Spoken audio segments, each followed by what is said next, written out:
Coming to you from Brick House in downtown Brooklyn, this is 112BK. On the show today, Julia Salazar, the upstart candidate vying for a Brooklyn State Senate seat. Plus, the Afro-Latino Festival is this weekend. We'll hear all about it from the co-director. And coming up, a talk with Salon's Amanda Marcotte about what's next for the resistance now that the president has made his Supreme Court pick. Welcome to the show. I'm Ross Tuttle, filling in for Ashley Ford. We're going to jump right in. We have via Skype Amanda Marcotte, politics writer for Salon, who wrote this morning her reaction to the selection of Brett Kavanaugh as Supreme Court nominee. Her piece is titled, "Trump's Reality Show Supreme Court Nominee Brett Kavanaugh. He's no moderate." Amanda, thanks for joining us again. Thanks for having me. So you write in your piece that conservatives are basically trying to suggest that maybe Kavanaugh is more of a centrist, not conservative enough, presumably as a means of blunting any progressive pushback. Will this work? And are they going to be able to kind of spin that narrative?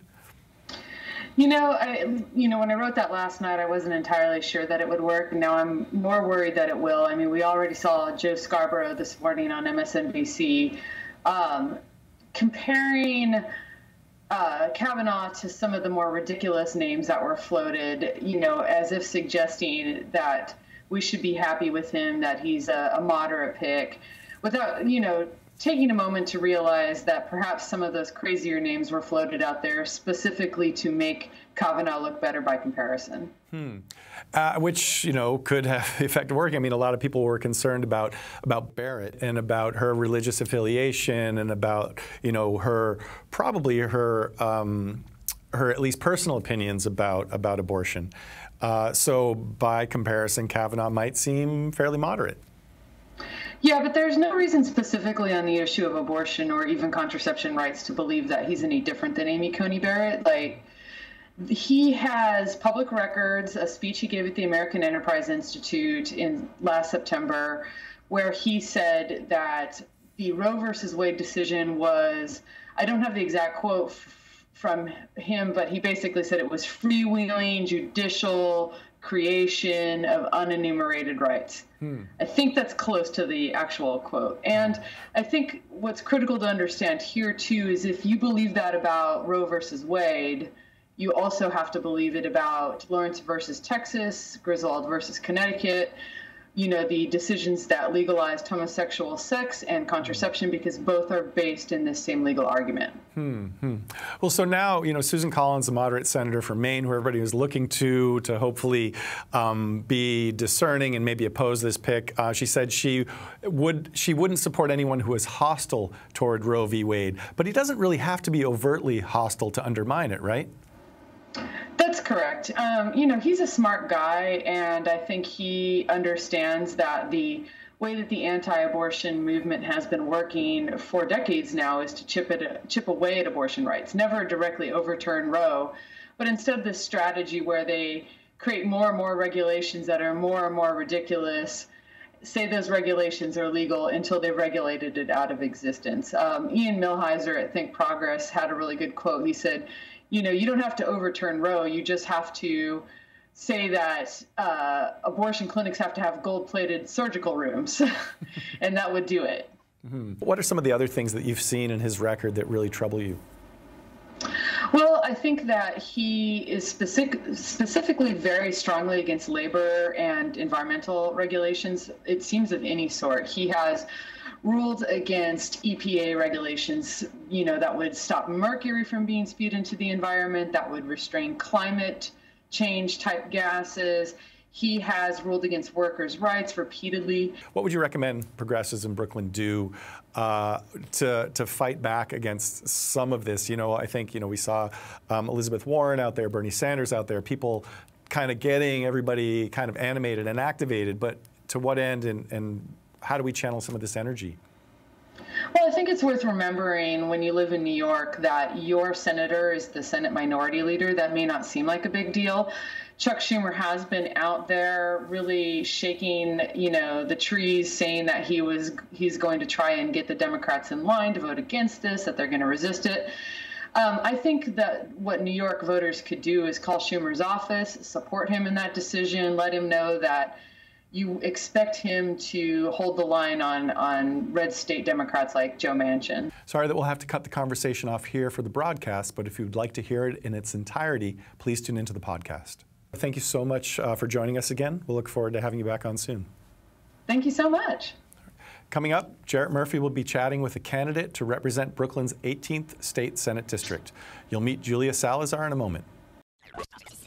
Julia Salazar is the talk of the town. She's a Democrat running to unseat incumbent State Senator Martin DeLon and represent Bushwick, Cypress Hills, and parts of Williamsburg and Greenpoint. She's been profiled by New York Magazine and The Intercept, discussed on New York One, seen on stage trading endorsements with Cynthia Nixon, and tabbed as a possible inheritor of the progressive mantle that carried Alexandria Ocasio-Cortez to her stunning primary victory just last month. Now, most of that coverage focuses on Salazar's links to the DSA, Democratic Socialists of America. Today, though, we're going to talk with a candidate not about identity, but about ideas. And so we welcome Julia Salazar to 112BK. Welcome. Thank you. Thank you for having me. So we are going to get to policy, but to talk politics briefly, you have been getting a lot of endorsements in this race, picking up some more, I think, just in the past few days. Tell us about them, and to what extent do you think those matter? Absolutely. Yesterday, Representative Velasquez and Councilmember Reynoso, as well as Make the Road New York, who have thousands of members in my district and across New York, endorsed me in this race, which are very valuable endorsements to me, both personally and politically. And we've also, as you mentioned, secured endorsements from other candidates and community organizations. So you have a very detailed list of issues on your website, very impressive for this part of the race for any candidate. Housing is the top one, as it is for many people in their real lives. One thing you talk about is some of the rezonings that have been going on in the city or are contemplated, concern about upzonings that might displace people. There are rezonings contemplated in Bushwick and Gowanus and Brooklyn. Do those worry you? I think that what's most important is that the community members who are going to be directly impacted by potential upzonings in Bushwick and in other parts of the district and outside the district, that the people who are directly impacted have a say in what the plan will be. And also that we make sure as future legislators and as advocates to demand regulation and demand policies that will protect tenants from the potential effects of upzoning. One thing you talk about is also extending rent stabilization to every apartment, which would mean even folks living in, I guess, luxury apartments would have rent stabilization. Do they need that, and is that possible? I think that even if a tenant doesn't rely on rent stabilization, it's most important that we elevate the concerns of tenants who are being displaced en masse across North Brooklyn and across the state. So expanding rent stabilization means finally advocating for tenants over the interests of developers, which unfortunately we haven't seen in rent laws and housing policy in a long time. As part of your housing portfolio, you mentioned racial discrimination, which is interesting because many people don't bring that up, even though we have a very segregated city. How do you think state policy can impact that? I mean, it's already illegal, right? Are there other tools that we have that can reduce or eliminate racial discrimination in housing? Yeah, I think that it begins with addressing policies that currently incentivize tenant harassment, for example, and put the question of discrimination, whether it's racial discrimination or class discrimination or anything else, in control of landlords. Policies like vacancy decontrol need to end, eviction bonuses. These incentivize landlords and management companies to push people out at will, and I think directly lead to some of the segregation, the de facto segregation that we see in our neighborhoods, despite policies that are supposed to prevent it. Single-payer health care is something many of us have talked about for years. It seems like we're a little closer to it in New York State now than we have been in the past. I know you talk about that. Do you think it's possible in the next session? Absolutely, I do. I think that the New York Health Act has a great chance of passing in the next session, but we need we need to replace the IDC members who have betrayed their constituents, those who have prevented the New York Health Act from getting out of committee. We know that it's a very popular policy among legislators and among constituents, and it's really urgent that people in North Brooklyn, across the state, that they can finally see a doctor regardless of their immigration status or their income. Is IDC, I mean, technically they have disbanded. Are they still a threat to legislation like this? I think it's yet to be seen how the current members of, well, newly disaffiliated members of the IDC, how they will behave as legislators if reelected.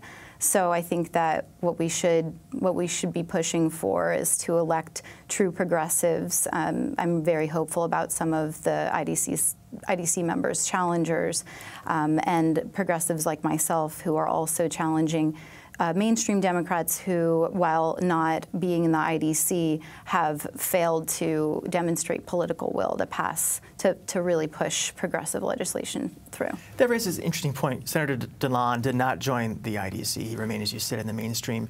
Do you feel as though you two have disagreements on policy, or is this about the extent to which he has actively and aggressively sought solutions? I think it is both. It is primarily that I don't think he is accountable to constituents. As a community organizer for nearly a decade in New York, as a community advocate, a legislative advocate, I have fought for more progressive reforms. I believe that Senator DeLon, unfortunately, his policy, both what he has supported and what he has failed to support, is the direct result of him being accountable to for-profit real estate developers, demonstrated by the enormous amount of money, tens of thousands each cycle, $100,000s of dollars over time that he's taken from the real estate lobby and for-profit developers, and that has resulted in his inaction on housing policy and rent laws that work for tenants in the last 16 years he's been in the Senate. So you obviously are also running for office. You must fund your own campaign. You will have your own donors. How will we know that you are not as beholden to them as you allege Senator DeLon has been to his friends in the real estate community? Absolutely. I hope that I am beholden to constituents, and I'm proud to say that we're running an entirely grassroots campaign. I've refused any donations from for-profit real estate developers or corporations. Our average donation is $27, although we have raised over $100,000 at this point, which puts us on track to run a strong and viable campaign and be able to win this in September. So you talk a lot about kind of post-Janus, how New York State can fortify labor rights. And you have a few ideas along those lines, extending collective bargaining to people who don't have it and getting rid of the Taylor Law. Can you talk about that a little bit? Absolutely. The Taylor Law prohibits public sector workers from striking in New York. And I think that in a post-Janus world, even in a state like New York that right now has very high union density, mostly from public sector workers across the state, the power of unions and organized workers is in jeopardy. The strike is arguably the most valuable tool that organized workers have in their battle for their rights and to give them leverage when bargaining and when trying to persuade the boss. So I think that it's very important to amend the Taylor Law to make sure that public sector workers as well as private sector workers have the right to the strike. I wonder, though, after the first year of de Blasio's mayoralty, we saw police officers turn their backs on him at funerals, engage in a work stoppage.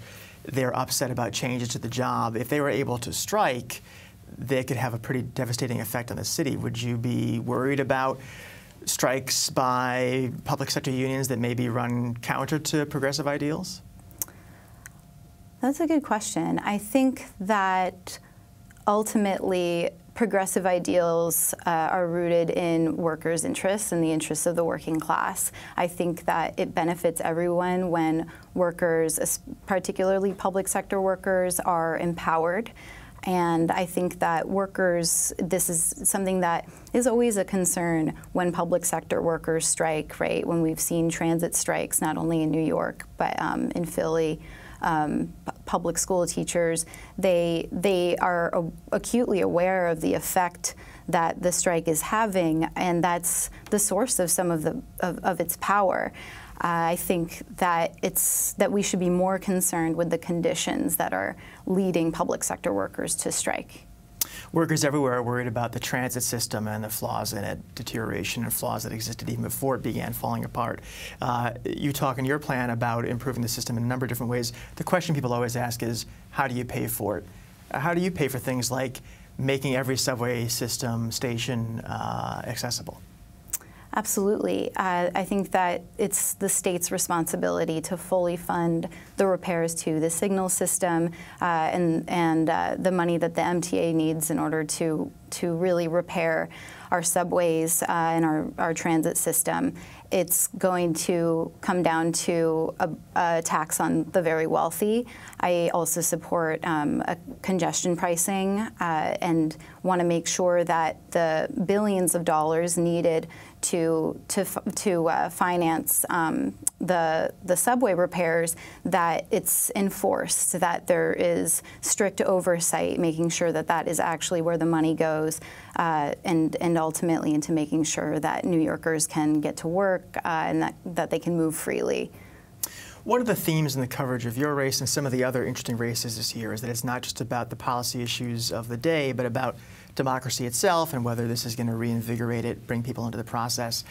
In terms of the mechanics of how we run elections, who gets to vote, how they register, that sort of thing, what kind of changes would you like to put in place to make the system more inclusive? I think that the most important change we need is to be able to publicly finance elections.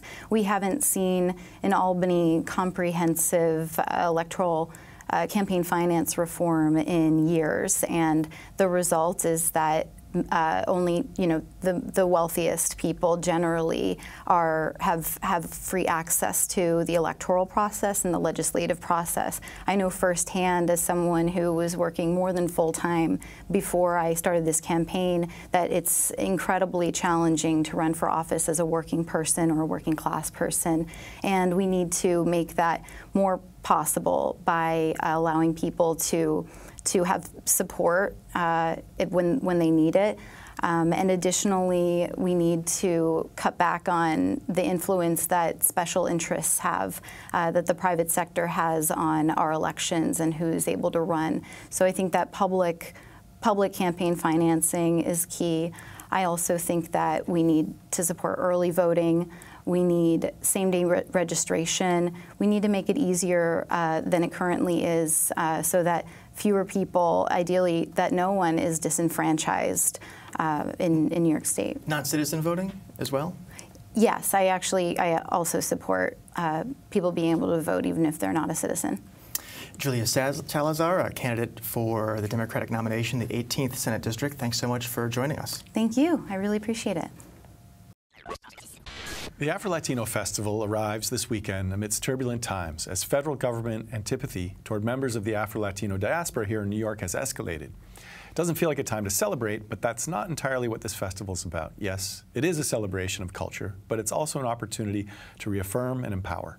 To tell us some more about the festival and how it will address the issues we're facing, while also appreciating the many contributions this community makes to our city, we're joined by Amilcar Priestley, the festival's co-director. Welcome to the show. Thank you. And Ty Allen, who will curate a wine and beer day at the festival. Welcome back to 112BK. Thank you, sir. So guys, thanks for coming in today. Really appreciate it. I know it's a busy week for you. Amilcar, tell me first, the conference tagline every year, affirm, educate, celebrate. Can we talk about the first two, affirm and educate, and how that kind of figures in to your programming? Absolutely. So we came up with that tagline to basically account for or accommodate the three elements of the festival, that being the affirmation, being the award ceremony that we host, The education component being the Afro-Latin Talks Conference that's hosted by the Schoenberg Center. This will be a third year that we're having it at the Schoenberg Center. And then the third component, the celebration part, is the music and all the other kind of cultural events. Because when I think of a festival, I think celebration, music, dance, things like that, performances, culture. But you see a lot of festivals also having these educational components. And how are you guys able to kind of respond to? I mean, it's not. This isn't the only year that you've been taking on bigger issues or been challenged with big themes. You said a couple of years back it was Black Lives Matter. This year there's been a lot going on in the city. I mean, with with DACA, with immigration issues, things like that. How do you guys kind of take that on and figure that into your festival? I think it's very organic. I mean, when we have these conversations, well, first we're always constantly having these conversations. I always say that in the United States, Afro-Latinos are in motion. There's a large, a great sense of excitement, particularly on social media. A lot of people are talking about it. I don't quite think that there is a movement yet. I think there are certain elements that it would take to have that. But there's a lot of excitement, and so we're always engaging people and having these conversations, both on and offline. And so the conversation, we're not necessarily able to forecast these, but we have our pulse on a lot of the issues. And so, for example, this year, one of the panel discussions is going to be on the justice systems in the Americas, race, ethnicity, and justice systems in the Americas.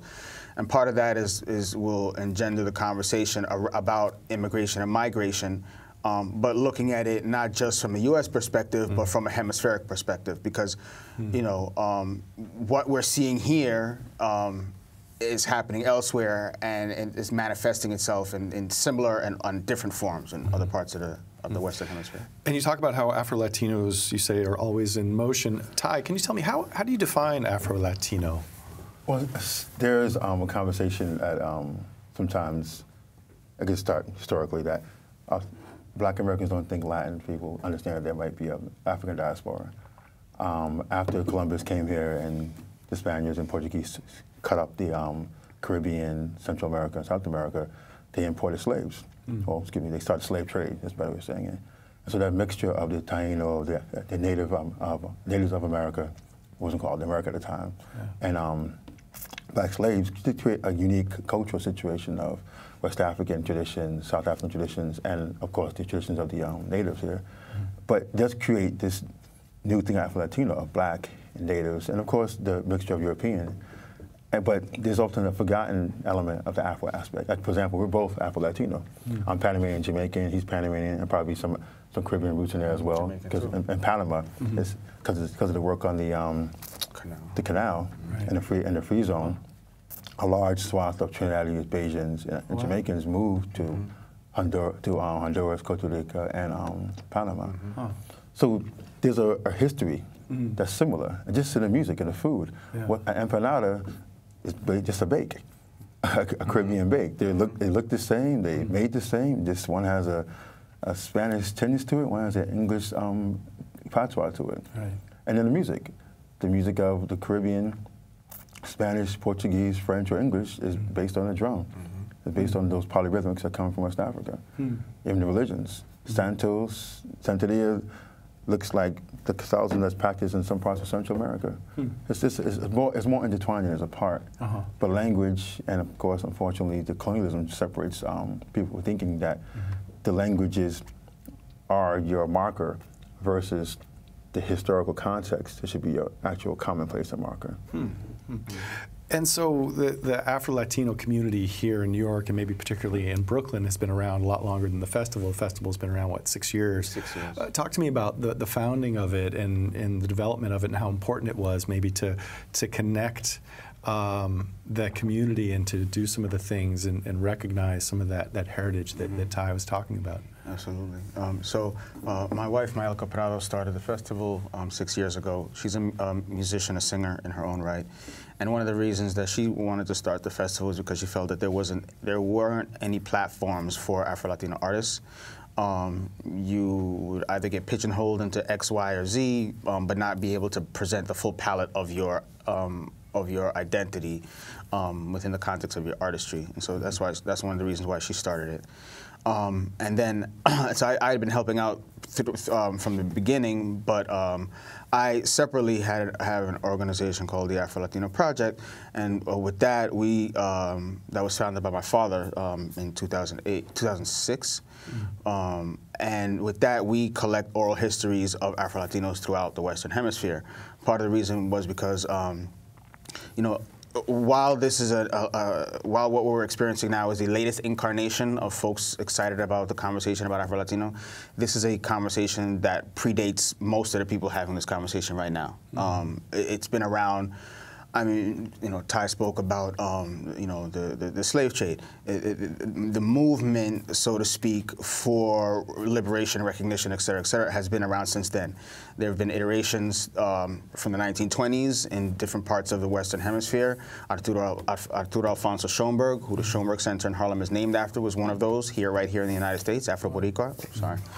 And also, in the 60s, 70s, there was an iteration, and then in the 90s, 2000s, following the UN conference, Durban conference, and so this, what we're seeing now, is the latest iteration of this conversation. Great, and we only have a little bit of time left, but Ty, can you tell me real quickly what your intersection is in Tap+Cork and what you guys are going to be doing? How things always happen. We started a year before they did, but one of the things, because the community is so small, we've always been supportive of each other. So Tap+Cork has been around, I guess now, 7 years. And Tap+Cork is a beer wine festival. Beer wine festival. We wanted to expand Tap+Cork. I wanted to use the information knowledge we had of providing craft beverages for primarily urban communities, or anyone, obviously, because craft beer is craft beer. There's no color attached to that. But also trying to find beverage makers from Southeast Asia, South America, Central America, West Africa, East Africa, and Americas, to kind of give them a platform. Afro-Latino was the first time we actually have the second time, excuse me, last year was in Harlem. This year was Afro-Latino, place where here's some beverages you can drink. For example, most people have no idea Brooklyn Lager, the master behind it is an African American. Wow. All right, so I don't want to cut you off, but so your event on Saturday, you're co-sponsoring one of the dates? We're just partnering to curate the beverage experience. Okay, so you'll be there throughout. Yeah. And then there's a big culminating event in Brooklyn, right, on Sunday? At the Well. Yeah. So tell me about that real quick, and then where people can get information if they want to participate. Sure. So the Well is 272 Messerol in Bushwick. We have headlining Amara La Negra from Love and Hip Hop. We have a number of artists directly from Colombia, Puerto Rico, Tribu de Abrante, Profetas. So we definitely encourage everyone to come out. You can get your tickets at www.afrolatinofestnyc.com. Okay, great. Well, fellas, thanks so much for coming in and sharing this with us today. Appreciate it. Thank you. That's all for the show today. Please join us tomorrow when Ashley will be back for an interesting episode, including conversations with the chair of the NYC Commission on Human Rights and a local journalist about her Tinder date with a Trump supporter. Bye-bye.